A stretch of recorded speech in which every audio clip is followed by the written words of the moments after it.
Well, good morning, good afternoon, perhaps it's good evening to you. Bill, Chris, Tenny Britton, we're here with this week's Church Tips.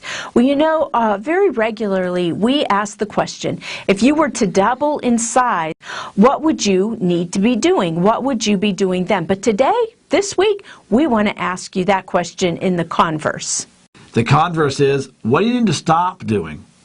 You know, a lot of churches do a lot of stuff in worship and, organizationally that they really couldn't do if they were twice their size. I was in a church recently where they did the, do we have any prayer requests going on, this week? And people would stand up and they had a microphone, they'd run to them. And, this took about 5-7 minutes of conversation, which doesn't seem like a lot, and it does. It expresses how much we care about one another. But if that church is going to grow, if they got to double their size, then that exercise would actually take a lot more time than they have. 15 to 20 minutes, at least. Right? Yeah. And on top of that it would be a horrendous disruption to the worship. Now, the problem is saying, well, we'll stop it when we get there.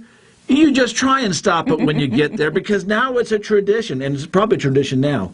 But the reality is to grow your church, you have to make the space for the growth before.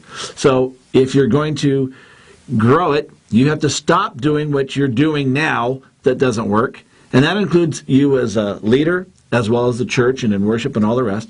And you have to start doing the things now that you would need to be doing then. So if you're a small church and you don't have a staffed nursery, but you want to have a church that's large enough for a staffed nursery, and that's your next step in terms of growth, then you need to staff your nursery now. But if people would just stay, they're not going to stay waiting on the hope that you're going to have the facilities that they need. You need to stop and start, etc. now. Act as if you're double the size. So there's a question for you for this week. What do you need to stop doing so that you're not still doing it when you double your size? Or what do you need to stop doing to leave some room for what you could be doing? We are out of time. We'll see you next week. Have a great one.